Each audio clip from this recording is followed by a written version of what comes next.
Good Sunday morning and welcome to The Deal. I'm your host, Ed Clark. Thanks for joining me today. Obviously, things have not changed very much since last Sunday when we talked. The COVID-19 crisis continues to vex everybody around the nation. The latest unemployment numbers, 6.6 million people filed claims last week, total of 10 million in 2 weeks, the largest ever in the history of the United States.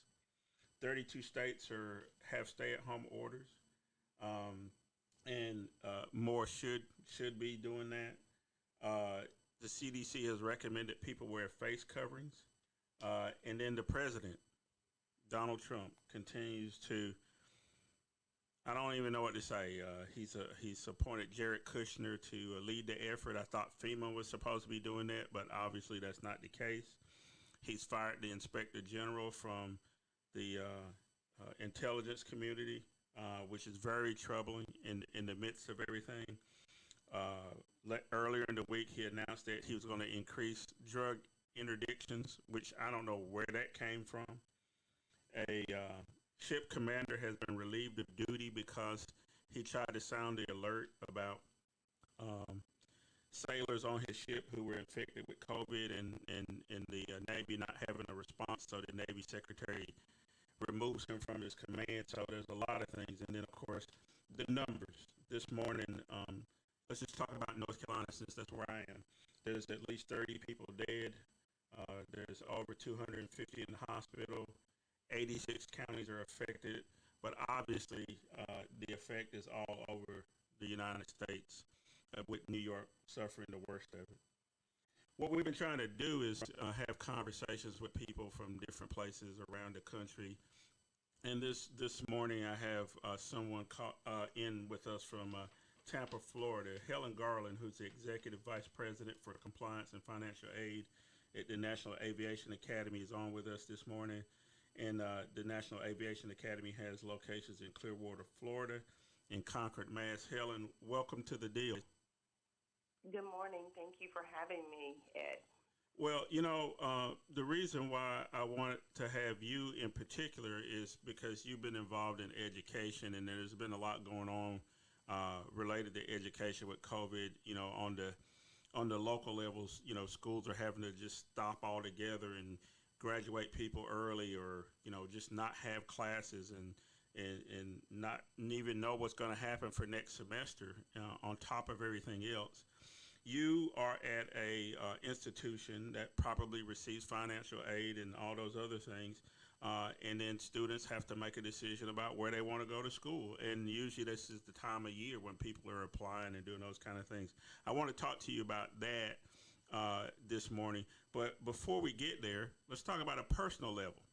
How are you faring with the whole situation? Are you sheltering in place? Are you quarantined? That kind of thing. Actually, I am. I've been sheltering in place since March 19th. My family and I have family in Virginia. My daughter and my granddaughters are there, and they are doing the same. And the impact that it's had on my family is that my daughter and I both have pre-existing conditions. So we're a part of that demographic that they're urging to stay inside. And so we are taking heed to the governor's orders, both here in Florida as well as in Virginia. And we're staying put. Yeah, and I believe one of your daughters recently had a child, so has an infant on top of everything else, right? That is correct, yes. And she's doing wonderful. Of course, my granddaughter, who's in middle school or almost ready to go to middle school, doesn't really understand. She still wants to have play dates. And so we really had to sit down because we've sort of tried to shelter her from this news. But, you know, we had to actually sit down and show her some instances and some cases where young people are being affected by this, so that she would stop asking her mom, why can't I go to my friend's house? Why can't they come over here? Sure. You know, I'm bored. You know, school in Virginia, her teacher is doing a very good job of keeping them engaged. They meet in their Google Classroom 3 times a week for several hours, and so she still has that interaction with her teacher and her peers at school. However, when she gets home, she doesn't understand that she can't go to the neighbors and play. Yeah, I'm sure that's hard, you know, to try to well, I'm having a hard time. I'm about to go stir crazy. I've been in place for the same amount of time, and I go from here in the studio to my house, and that's really it. I want to remind the folks who are watching and listening, you're listening to The Deal with Ed Clark, and have a special guest, Helen Garland, who's the Executive Vice President of Compliance and Financial Aid for the National Aviation Academy in Clearwater, Florida, and Concord, Mass. We're connected with her in Tampa, Florida. Helen, let's switch gears a minute. So it seems like everybody's okay in your family for right now, and we're thankful for that. Let's talk about the business that you're in. Like I said, you're in the business. Your title, your fancy title, Compliance and Financial Aid. That means that, you know, people come to school there, and some of them need help in paying for it, and you also have to look after the finances of that institution. What is on the horizon for an institution like yours? First, describe the institution. You know, how many students and that kind of thing, and then what are the challenges that you guys face? So we train federal licensed aviation mechanics. So we train those individuals that work on the planes that we fly on commercially. And with that being said, in the news, you can see that the planes are grounded. So it has had a huge impact on our business as far as future enrollment. Students are, you know, thinking twice about, is this the career? Boeing put out a projection that throughout North America, they would need somewhere in the upwards of 193,000 mechanics to keep the planes serviced. Mm-hmm. So with that being said, we are feeling the effects of this COVID-19 crisis just as other institutions would. Our biggest challenge right now is moving to the online platform because it's a vocational technical program, which means about 50% of that program is hands-on. So right. For the lecture part, we're fine. But what do we do in the interim when you have these stay-at-home orders, you have this social distancing, and you have anywhere from 30 to 40 people in a classroom? It's virtually impossible to separate people 6 feet with that. Sure. We have about 850 students between the 2 locations, Tampa's location or the Clearwater location being the largest. So just maneuvering those areas. I was very happy to see that Congress passed the CARES Act and allocated $14 billion to higher education. And of those funding that was allocated, you know, these emergency grant funds, 50% can be used for students in the form of financial aid grants towards school-related expenses such as housing, food, technology, and child care. And then the other 50% the institution can use to implement technology, for lack of a better term. Right. So it has been a very trying time. I have been quite busy because every time that you know, something comes down the pike from Congress regarding the CARES Act, we have to notify all of our regulatory agencies as to what our plan is and how we plan on, you know, keeping the students engaged, how we plan on operating our business moving forward. So that has been the biggest challenge for us as an institution, is making sure, one, that our students and staff foremost are safe. We went to a telecommute situation immediately. Our president implemented that. Mm-hmm. Our building is still open with minimal staff. The president goes in every day. The senior vice president of education goes in every day. and I think we have one admin who answers the phone. Right. The location in Boston or in Concord is completely closed.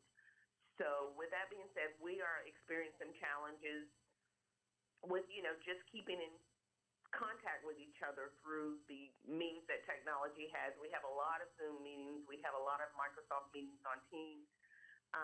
But our students are of our utmost concern right now. We Sure. have quite a few students that are from Tampa, the Hillsborough County area, and Hillsborough County came out with the shelter in place first before any of the counties here located in the Tampa area. And so they're talking around this week a curfew. So if that would happen, then we would definitely have an impact, because we have a night program and we have a lot of students that would need to, either those that cannot use technology or don't have technology at home would need to come into the building to use our resources there. So we're trying to maneuver those arenas to figure out how we could assist those students with getting technology at their home so they will not have to come to the building. So this COVID-19 situation, as you know, has not only affected families, institutions, the devastation that it's had on small businesses. I love that I saw on your page where you were advertising for people to shop locally, Right. support your local restaurants. I would advise people to do that, because as you listed those unemployment numbers, they are astounding. Yeah. And they're like numbers that I've never seen in my life. Nobody's ever seen. Nobody's ever seen them ever, since the Great Depression. So, yeah. Yeah. Yeah, well, folks, you're listening to Helen Garland, Executive Vice President of Compliance and Financial Aid at the National Aviation Academy in Clearwater, Florida, and Concord, Mass. Helen, in the time that we have left here, what are you thinking long term? Let's first go back to just on a personal level. I'm sure you've seen the president talk, and you don't have to be political about this, but you've seen the president talk about, how he's handling this so well, but the numbers keep going up. Just on a personal level, how do you assess what's happening out of D.C.? And that could include the Congress, too. I know you gave them some kudos for passing legislation. But what do you think about the president's performance so far? Well, I think that there definitely could have been more done sooner. We all know that when we first started seeing cases rise in the U.S., he wanted to put it out as a Democratic hoax. Right. And for me, not getting political, but this is a humanitarian issue. Sure. All across the globe. Forget parties, it's affecting people of every socioeconomic background, religious background, whatever. It has no boundaries. Yeah. No one is exempt. We've seen movie stars, basketball players, common people that we know in our families and in our communities that are being affected by this. Right. And so for me, I really think that coming out, taking a hard and fast approach, making sure that the governors did what they needed to do. Of course, everyone saw here in Florida how the spring breakers came down, and that was here in Clearwater. That was at Clearwater Beach. We had all of those spring break students. And I saw them. Yeah. Yeah, and so, just making sure that people take this seriously. And I think that as the leader of the free world, you have an obligation to those that you lead to stand firm, to get the facts, present only the facts, and move forward with the advice of those that you have in council, that this is their job, right? So listening to the task force, listening to the governors of the states when they say they want to close their states to borders and, to outsiders coming in and things like that. So making sure, following the lead. I look at when we started, our numbers started surpassing Italy and China, I became really concerned because, and I started going back researching, what did they do? And immediately they closed their borders. They didn't let people in or out. They made sure that their people were masked. They told you if you didn't have a mask, then wear some type of covering. And so now here we are in upwards of over 200 and some.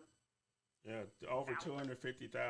Yeah, cases here, and now we're telling people the CDC is recommending. So, for me, we failed. Yeah. As a country, as a nation, we have failed. Well, those are strong words, but they're called for, and like I said, this is not being political. I just, again, people are real, right? Lives are real. Right. Things are at stake here, and that's why we're talking to people around the country.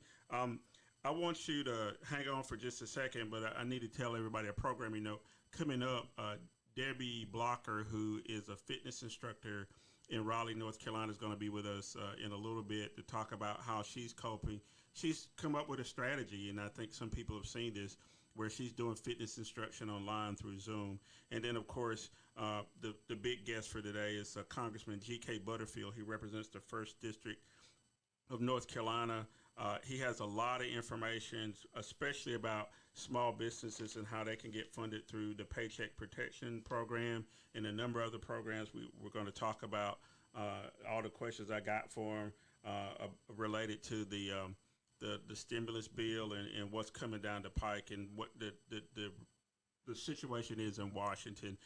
He was supposed to be in with us earlier, but he decided not to come home this weekend, but to stay in Washington to continue meetings. So he'll be on towards the end of the program, and we'll get that up for you before we leave today. But in the meantime, Helen Garland, Executive Vice President, Compliance and Financial Aid at National Aviation Academy, I want to thank you for being on with us. Thank you for having me. And do you mind if maybe later on in the coming months we get back in touch with you and see how things are going? But again, and Helen made a good point, is we want to highlight businesses that aren't really big as well. So if you're watching this and you have a business and you want us to highlight your business, please let us know. In the meantime, we're going to take a small break, and when we come back, we're going to talk to Debi Blocker. She's a fitness instructor in Raleigh, North Carolina. And then right after that, we're going to hopefully get G.K. Butterfield in here. He's going to be on the phone with us from Washington, D.C. You're looking at The Deal. We'll be right back.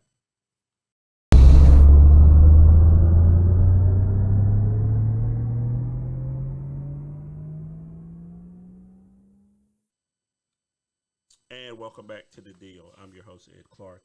And this afternoon, I'm fortunate to be joined by Debi Blocker. She is with Camp Gladiator.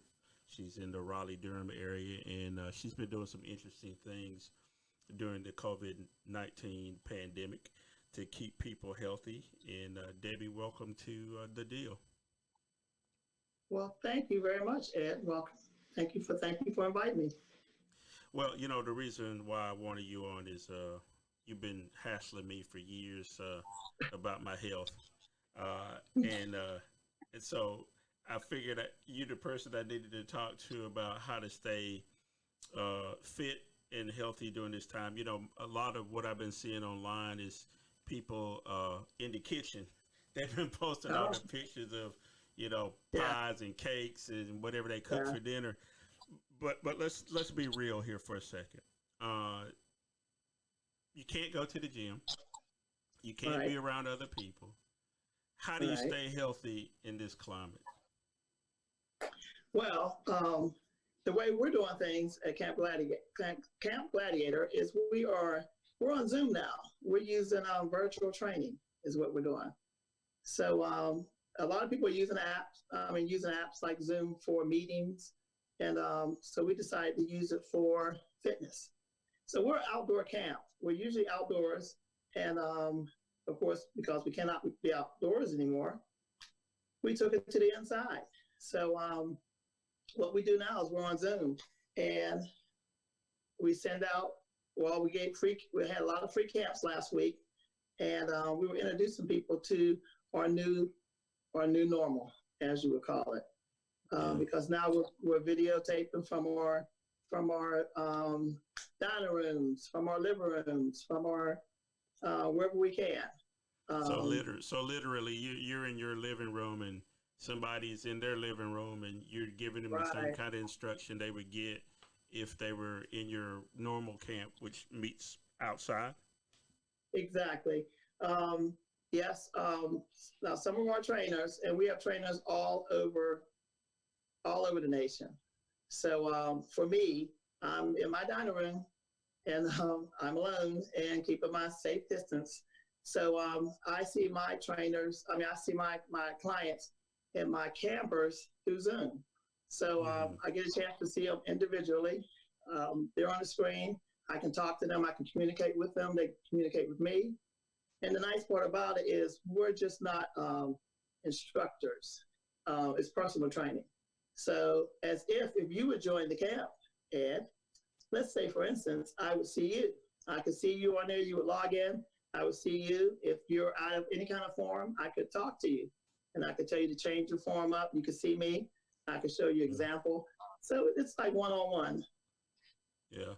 I want to remind the viewers you're listening to the deal with Ed Clark. And I have Debi Blocker, and she's with Camp Gladiator here in the Raleigh-Durham area. But I guess the thing about this is you could be anywhere. You can be anywhere. Get clients, I guess, in California or China for that matter. Yes, and actually, the challenge that we have going on, and personally, my personal challenge, which starts on Monday, is I'm trying to get as many people from all over. Yes, as long as you have internet and as long as you can download Zoom, you can come to my camp. So I'm calling out for people everywhere, any and everywhere, to join this 6-week challenge and get up off the couch and get moving, because it's important that we have to move, and we really need to move during this time because we need our mental and our physical to be on point. Well, let's talk about this joining up and signing up for this challenge that you got going on. What does that entail? How do I do it? Where do I go? Well, I have it on Facebook, and you can find me on Facebook at DBlock. And you can always go to campgladiator.com, and it's there. And once you're there, they're going to ask for your zip code. They're going to ask where you're coming from. Like you said, it could be California, Florida, anywhere.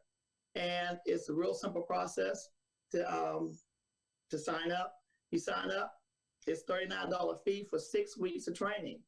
So within that training, we put a little fun factor in there. And that's that if you come and you check in and you see me or any other trainer, we have over 1,000 trainers. If you show up at camp 18 times in that 6 weeks, which basically comes out to 3 times a week, you get a T-shirt.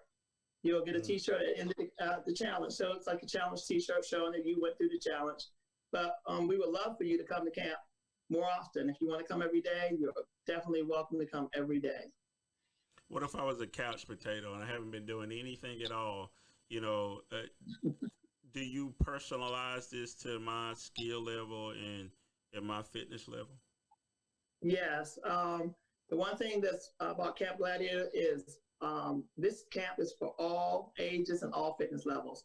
You can be an elite athlete, or like you said, you can be a couch potato, someone who's just beginning their fitness, because we have modifications. Again, we're not just fitness instructors, we are personal trainers. So just like you see in my face now, this is the way you would see me, and I'm looking at you doing your fitness. So I'm not bouncing around telling you just follow me. I'm literally looking at you and I'm training you. So yes, this is, because this is Gladiator, is nothing for anybody to shy away from. It's definitely for all fitness levels, and definitely for beginners. And I'll be right there to show modifications. For every exercise, there's a modification. Yeah. So like you said, for elite athletes like me, it may be a little more challenging.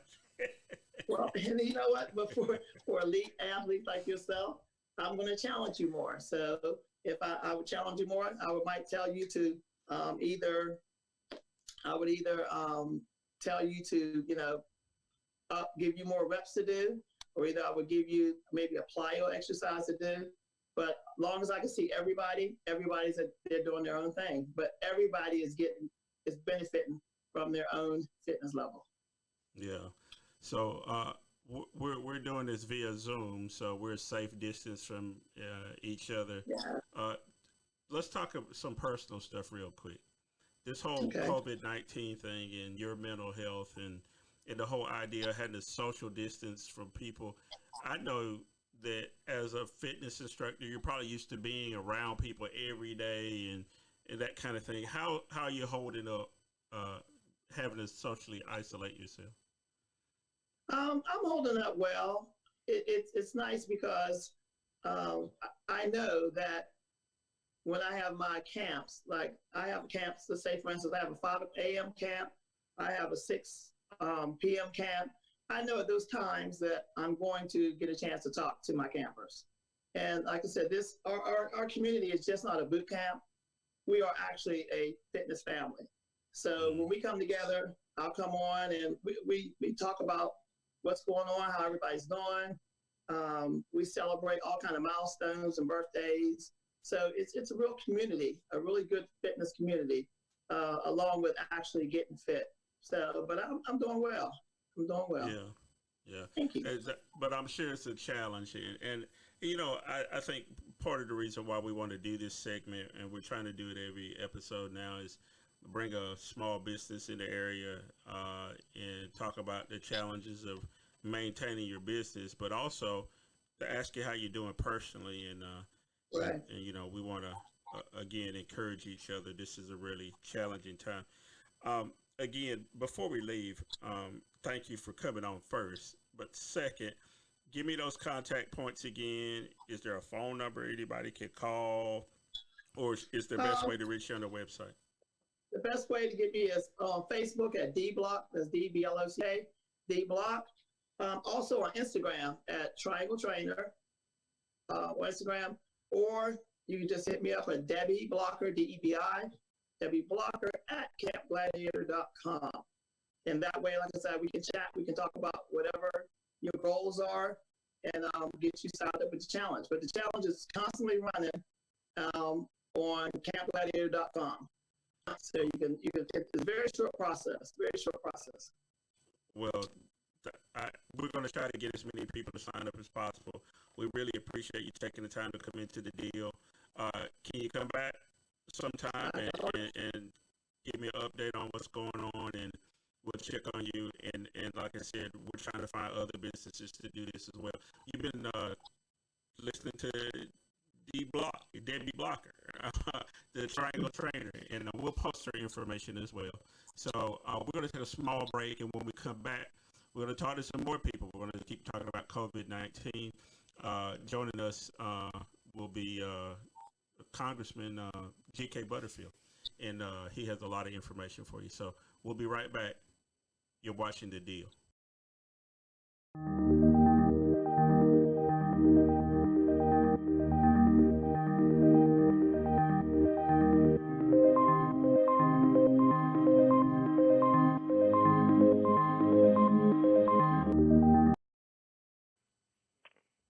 And welcome to The Deal. I'm your host, Ed Clark, and as part of our ongoing coverage of the coronavirus crisis and everything else that's going on in the world, we've been trying to bring you interesting people and people who can bring you information.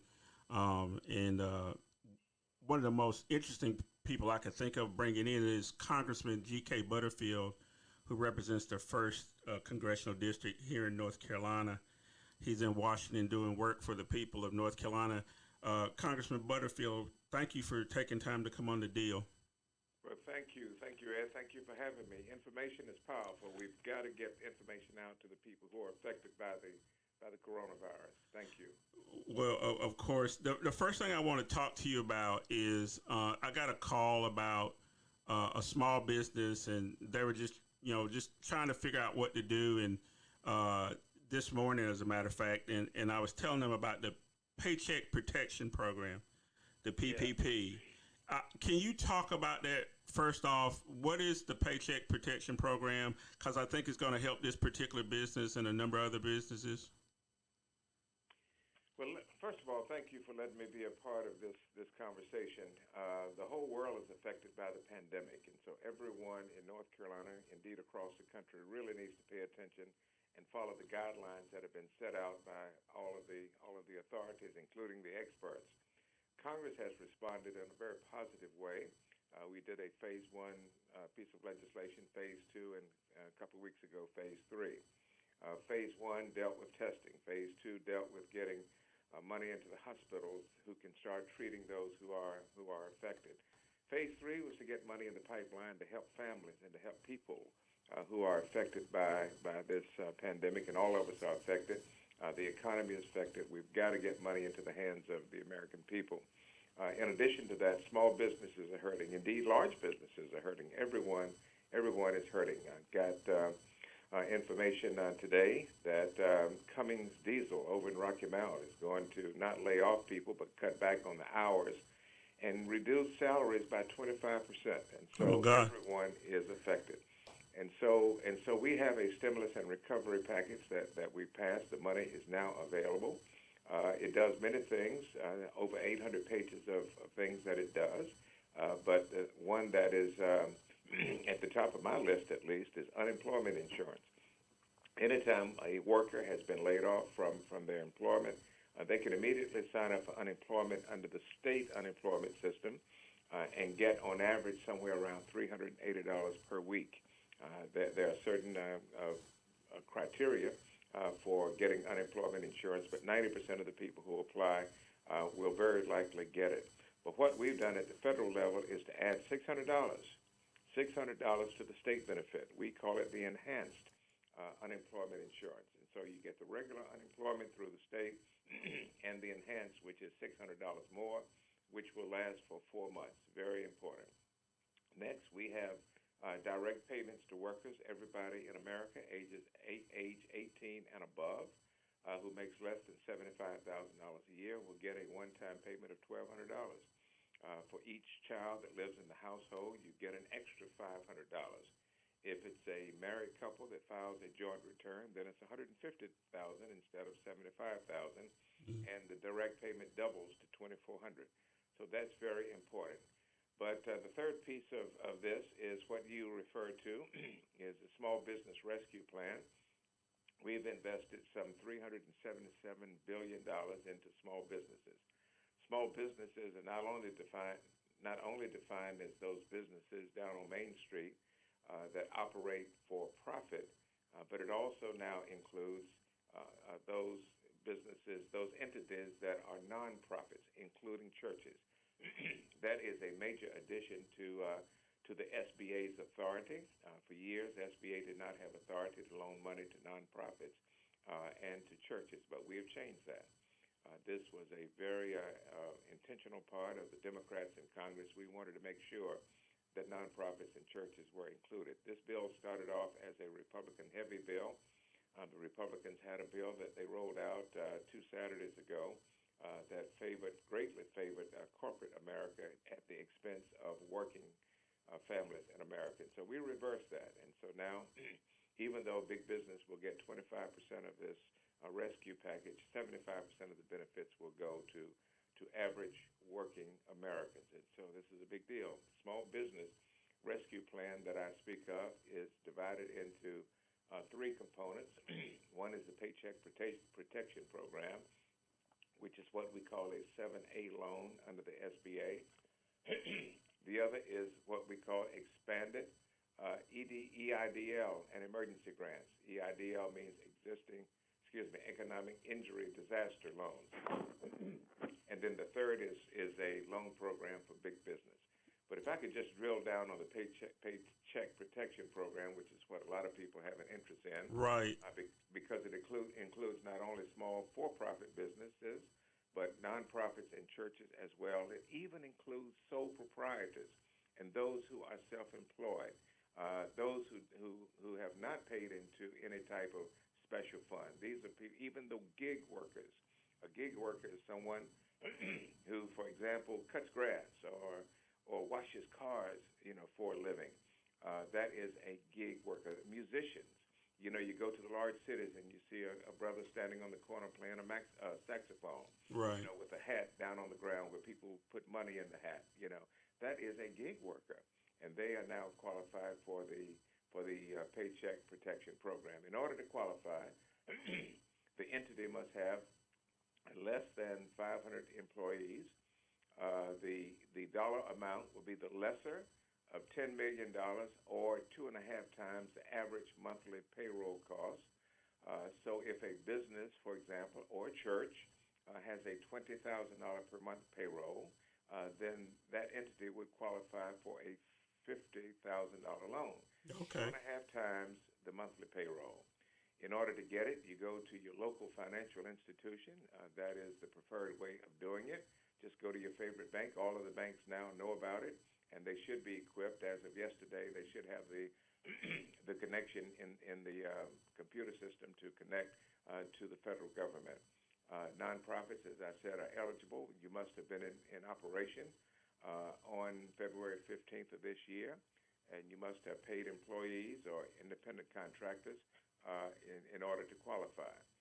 In the church context, an independent contractor could be the pastor. It could be the musicians. It could be the security people in the parking lot. They can be independent contractors, and those are counted. There's no requirement for any collateral, so you won't be pledging your property as collateral. There's not even a personal guarantee. A personal guarantee from the individual, that's a big deal. Yeah, it is. You have to sign a certification. The certification is simply that you need the loan and that it's based on economic conditions, and the funds will be used to retain workers and maintain payroll or make mortgage payments, lease payments, utility payments, and the like. And so this thing is all about keeping people working, keeping the lights on, keeping the doors open, and it's a very worthwhile program. The payroll costs and the mortgage interest payments, the rent, can all be paid using these funds. The loan can be forgiven under certain circumstances. In the future, if you can prove before the end of the year, if you can prove that the money was used indeed for payroll purposes to keep people working, then the loan will be converted to a grant and you will never have to pay it back. If you do not use it for what you say you're going to use it for, then it continues to be a loan. And the loan is a very attractive loan. I think it's 10 years and up to 4% interest. Wow. Right now, I think they're talking about 1% interest on that loan. Yeah. So this is a very, very important program. The PPP, we call it, Paycheck Protection Program. Well, I want to remind the folks you're listening to G.K. Butterfield. He's a congressman for the 1st Congressional District here in representing North Carolina. I'm Ed Clark, your host of The Deal with EdClark.com. Congressman, all those programs, we got to get people educated on how to get into the hopper. And like I said, I had an actual phone call this morning from somebody who was just kind of floundering, trying to figure out how to do it. And the survivability of their business is probably going to depend on this. There's still more to come, though. We know this isn't going to be resolved in the next couple of weeks. There's been talk about a 4th stimulus bill. What's the likelihood of that, and what do you consider in the next round of things you need to do? Well, that's the conversation that we're having right now. That's why I've been in Washington, D.C. all week this week instead of in North Carolina, because I've been part of a working group that has been discussing that. And we're back and forth as to whether or not it should be an infrastructure investment, and that is to build highways and bridges and tunnels and airports and things like that require people to work and to pay taxes. That's an infrastructure idea. Building schools, for example, deploying broadband all across the country in underserved communities. That's an infrastructure approach. But the alternative approach now is continuing to invest in payments to workers, continuing to give workers $1,200 and $500 for their children, to continue to give loans to nonprofits and for-profit businesses. That's the second model. And so we're debating which approach is better. Right now, I think we started off 8, 9, 10 days ago favoring the infrastructure approach. But over the last 48 hours, it is now transitioned to more of an investment in people and investment in families and get to the infrastructure later. And so we will know in a few days which way that's going to go. The reality is that in order to get anything passed, we've got to have the support of Republicans in the Senate. Right. That's where it breaks down. Senator McConnell says we do not need another infrastructure. We do not need an infrastructure investment at this time, and so he will block anything that we send over, we think, on infrastructure, except that our governors across the country will be on the Democrat side because governors need investment in projects that will benefit their state. And so it's unknown at this point which way it's going to go, but there will be a phase 4. We don't know if it's just going to be money intensive or infrastructure intensive. That's what we don't know. Right. I don't want to take too much more of your time, but I have a couple more questions. And one is related to where do we go from here as far as disaster response? You know, my background for a lot of years, I worked with FEMA in the public affairs section. And I did all those press conferences where you stand beside the governor and you stand beside the emergency manager and you answer questions about the Stafford Act, right? The bill that covers. So I know the Stafford Act backwards and forwards. And one of the things I'm seeing that may be a failure here is that it doesn't take into account what happens when it covers the whole country.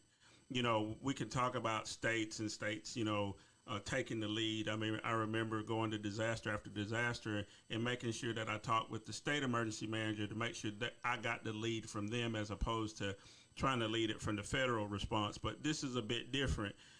Do you think there's any sensitivity to maybe re-examining, you know, the stockpile of emergency supplies and how things get resolved? Because right now FEMA's not doing the best job. I saw yesterday, or actually this morning, that they're down to 31% of their staff is available because people either have corona or they've been into a disaster and had to rotate out and they're not available to go and work. And what a lot of people don't know is a lot of FEMA people are not full-time. They're temporary. They work at other agencies in other states and then they go to disasters. This is completely different. Is it time to re-examine how we handle disasters nationally? It is time to re-examine how we deal with natural disasters because we've had many in the past, and we're going to have many more disasters in the future. Maybe not a virus pandemic as we're having now. Let's pray to God that we never have that again. But we are going to be facing other types of natural disasters, you know, the storm-related disasters. And so under the Stafford Act, the federal government has a tremendous role to play. One role is to be able to stockpile materials, equipment that may be needed in the time of a disaster. That's that's essential. That's what the federal government does. Mm-hmm. And because the states oftentimes cannot make it on their own, that's why we have the United States of America. It is the overarching protection for all of the states. Each state has a stockpile, or they're supposed to. And now there's a great debate between President Trump and the governors as to who has the lead responsibility in this disaster. President Trump, in my opinion, knows that history is not going to be kind to him in this emergency. And I think he's trying to create a situation where he can deflect the criticism and put it on the states. Right. And say that the states are responsible for the bad outcome as opposed to the federal government. He's more focused on his politics and his reelection than he is on protecting the American people. Ventilators are in short supply. We have ventilators. We have 95 masks, you know, that are in stockpile. And right now the president has no one who's directing traffic on this stockpile inventory. It's just sitting there. They're letting some out the door. Some of it they're holding back. They claim for future need. And of all people who the president could put in charge right now, at least temporarily, is his son-in-law, Jared Kushner. I was going to go there. I was going to go there. That was my last question I wanted to ask you. Knows absolutely nothing about emergency management. You know what happened down in Louisiana when General Honoré was appointed. You remember that very well. I was down there. I was down there working during the time, and that really turned things around to have somebody who was knowledgeable, who could bring things in line and get everybody in line. So we got word yesterday, Ed, that FEMA, and you may know this as well as I do because of your relationship with FEMA, they announced yesterday that they're really getting out of the mask business. They're going to the PPEs, the personal protective equipment. They're telling the hospitals, you know, get your own PPEs from the private sector, and we will reimburse you 75%. Duh. I mean, come Yeah, on. And we have these things already on a stockpile, at the federal level. I mean, that's the type of dysfunction that we're dealing with. While at the same time, they're projecting 100 to 240,000 people could possibly die in this pandemic, even if we do everything right. yeah, In North Carolina, the projection is very sobering. If we don't get it right in North Carolina, up to 3,000 people could die in our state. right. Yesterday, the death toll was 22. It went to 24. It went to 26. When I woke up this morning, the death toll in North Carolina is now at 30. Yeah. And so this is an emergency, and we've got to deal with it accordingly. Well, I'm so glad I was able to get you on this morning. There's one last thing on the FEMA thing. I just got a phone call before we came online. You may not be aware of this, so I may be breaking some news, but apparently they've closed sections of the FEMA response center there in D.C. due to the fact that there were some people who tested positive for COVID-19, and they're instructing people to quarantine or get tested. And I'm not sure that's widely known information even within people in Congress, and that's from a source that's very reliable within FEMA that I just got a message from right before we came online. And the only reason why I stay in touch with those folks is because I know how important it is. I think I've been in disasters in about 25 states, and I know how critical FEMA is. A lot of people give them bad press, but a lot of it is due to who's running it, right? If the right leadership is in place. And I think we may be in one of those situations again, like the Brownie situation with President Bush, where he had somebody running FEMA who wasn't exactly ready to do it. I kind of long for the days when Craig Fugate was there and running FEMA, but that's a whole nother story. Absolutely. Yeah, well, Congressman Butterfield, leave us with some good news or something positive that we can point to, and tell us how to get in touch with you if we need to get more information. Sure. Well, the good news is that America has the ability to come back if we work together, if we turn to each other and not on each other.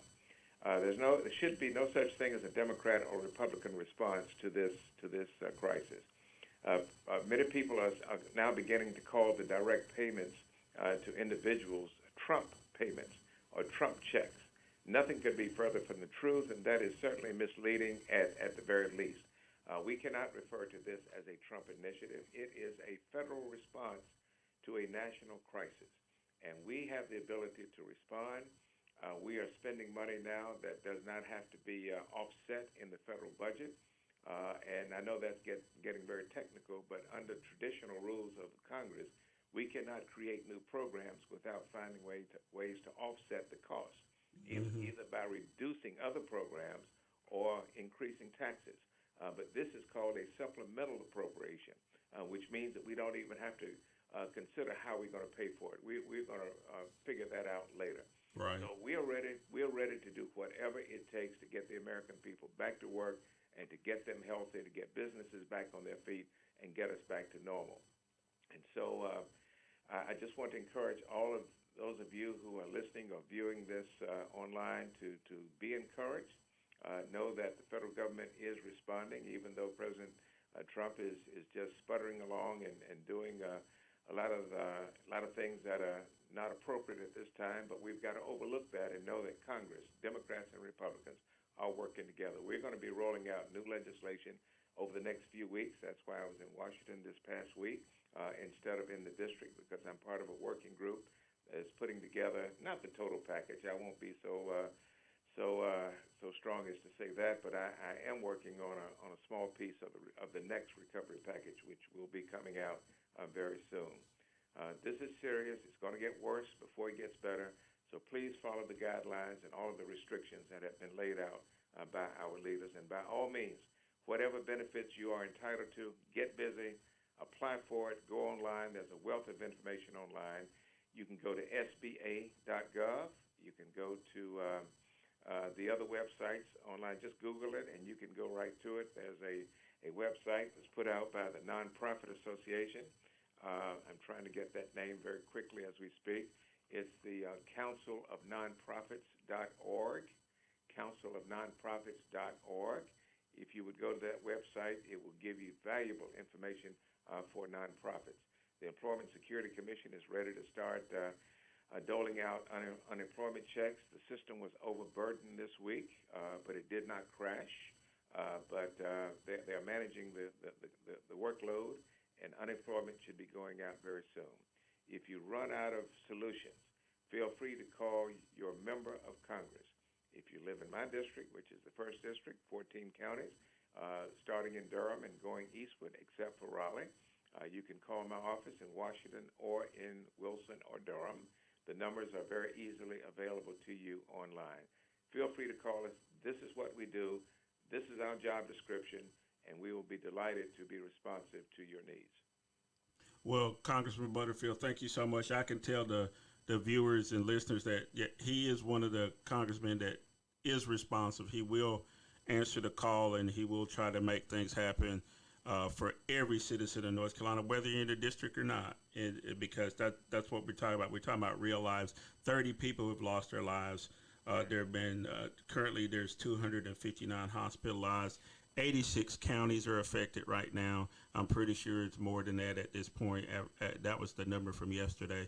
So, Congressman Butterfield, thank you so much for being a part of the deal. Thank you, Brother Clark, and as our pastors in churches say, as I go to my seat, let me say 2 quick things. Don't forget, this is time for the census. You've got to sign up for the census. You've got to sign up for the census. It's a must. Next, you must be a registered voter, because the only way we're going to really be counted is to vote in November in every election. And now Governor Cooper has issued an order that now requires, for the first time in history, where you can register to vote online as long as you have a driver's license and your signature is on file with the DMV. Isn't that so simple? Got to do the census, and you got to be registered to vote, and all of your loved ones and your friends must be registered to vote as well. Thank you, Brother Ed Clark, for providing information to the people who appreciate you as I do. All right, I appreciate it. We're going to take a small break, and when we come back, we're going to talk to some more people. We're going to keep this rolling. You're looking at The Deal with Ed Clark. Why should young people care about the spread of coronavirus? Well, we know that people with underlying medical conditions over the age of 60 are at highest risk, but they've got to get it from somebody. So we're asking everyone to be selfless for others so that we can protect those who are most susceptible. Not going to bars, not going to restaurants. It all just means physical separation so that you have a space between you and others. For more information on how you can social distance, please go to coronavirus.gov. And welcome back to our final segment of this Sunday, April the 5th, The Deal with Ed Clark.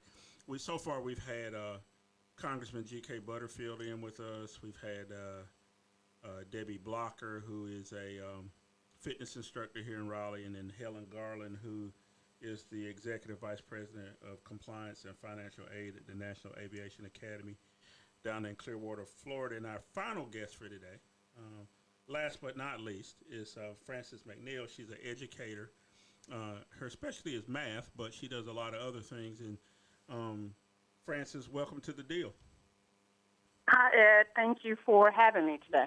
Well, you know, I was thinking about you because I know you work with populations of kids who are not always the most advantaged. I'll just say it that way. I'll let you explain more about the population you work with. But one of the things I thought about was, so all these kids are at home and they still need instruction. And the assumption by a lot of people is that all you do is do distance education and problem solve. But it's not that easy, is it? Of course not. It's nothing with education is ever easy. And one of the disparages that we're facing when you talk about educating a child from home, or what we term as remote learning, you begin to take on all of the inequities of a child that is trying to learn at home alone in an environment that was not set up to do that. Who does that cause harm to? Some of our most vulnerable populations, students that are economically challenged, those that have parents that are working. We've never seen anything like this in education before in my lifetime, and we will be much better prepared for it, hopefully we won't have to be, but if it comes again, I think we will all be much better prepared for it. And you see some of the things that are happening around the state. You're sending home learning packets, which are hard copies of things that students should do, and also asking them to log on. So to me, when you begin to try to educate, North Carolina law says that we need to provide fair and equitable education to all students. Well, how do you account for that when you are asking children to learn in an environment that is not set up for education? Providing them a laptop is easy. We can sign off on that, and some of the populations that can do that will support learning. But what do you do with children that are struggling, that are displaced from their home, that parents are concerned about finances? How do we teach them, and what do we do to meet their needs, which is one of the things that we struggle with when we remove that structured environment of the classroom from a child and expect learning to continue as normal. It's just not going to be easily done. Yeah, I'm very concerned about that. On the last episode of the deal, this past Wednesday, we had Sheila Cotton, who is at Michigan State University. Her study was on older adults and technology and being able to use technology. But the kids don't have a problem using it. It's whether or not they have the right structure, instruction. And then the other part of it is whether or not they have broadband access to be able to connect in the first place. I know some cities have given out little MiFi devices and stuff like that. But again, if you're in a real rural area, a MiFi device may not work at all because there's no cell tower around, that kind of thing. So I want to remind the folks that we're in our last segment here of the deal, and luckily I was able to get a hold of Frances McNeill.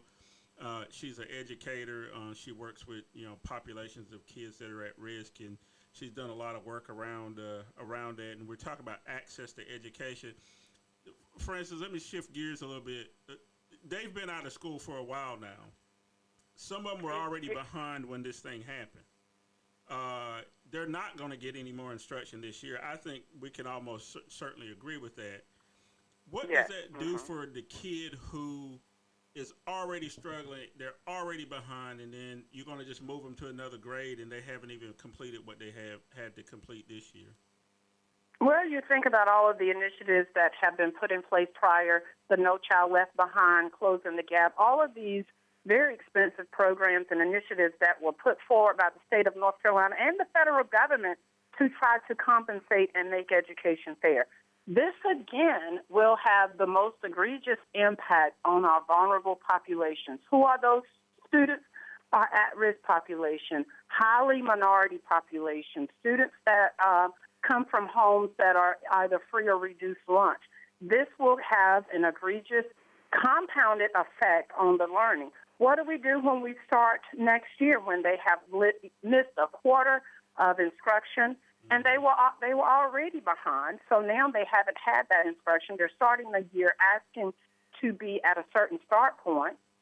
So we haven't even begun to figure or see the impact of what this will do to our student body and our populations that are to come. Absolutely. I work with students in a very urban area. I think my school is probably above 80% free and reduced lunch, which makes us a Title I school.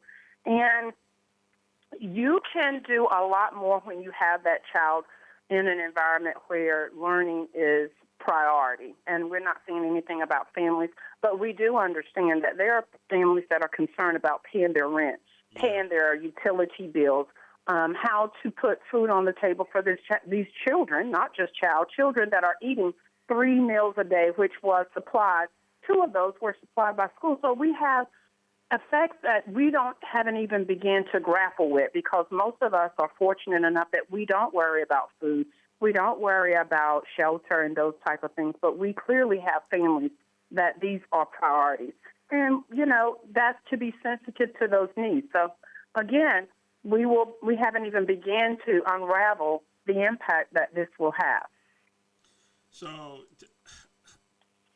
that sounds really bleak, right? but the reality is you've been out there doing it for years now, and but this is a completely different animal. We're in uncharted territory here, and I just don't even want to imagine what the start of the next school year is going to look like for trying to get kids back up to speed and that kind of thing. Before we run out of time, I've been doing this with everybody who's been on the program over the last few weeks, and again, I want to thank the folks who have started looking at the deal online, and please share this with other folks because we've had some really good guests, including our current guest, Francis McNeill. Francis, I've been asking everybody, how are you doing personally through this? We all have challenges. We have parents that are at risk. We have family members that may have pre-existing conditions that put them at risk. How are you holding up and handling this personally?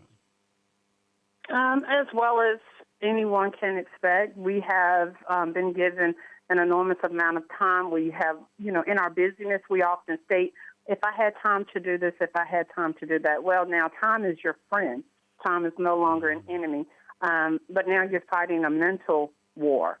So as well as anyone, concerned about your children, concerned about your elderly parents, and just concerned overall with what is this virus? What are we dealing with? How do we contract it? How do we keep ourselves and our loved ones safe?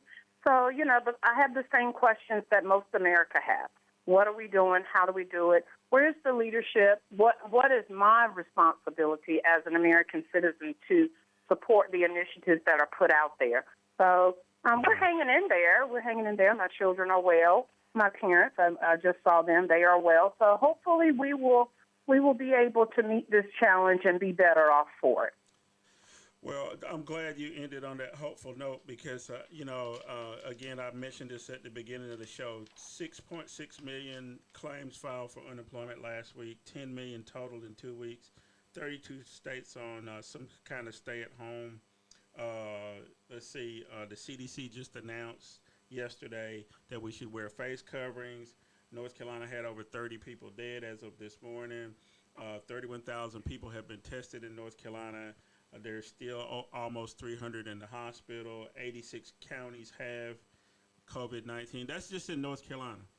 And this program is not just about North Carolina. I just happen to be sitting in North Carolina, and if you look out the window behind me, downtown Raleigh is back behind me. So that's why I'm talking about North Carolina. But I can't even talk to you about the numbers in New Orleans and in New York and places like that. So we have a challenge ahead of us. And Francis McNeill, thank you so much for coming in and spending time with us and talking with us. Will you promise to come back later on? And there's other issues around education I want to talk to you about, and you're certainly welcome anytime. Certainly, and thank you for giving a voice to the people, the grassroots efforts, and keeping us informed. Being a point or a reference of information is always, I think knowledge is power.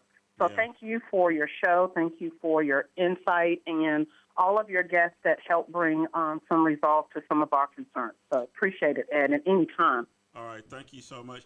I want to remind the folks you've been looking at the deal. Share this with other folks. The deal with edclark.com. Share my blog post. Share the videos. I don't know everything. That's why I invite Francis McNeill on and G.K. Butterfield.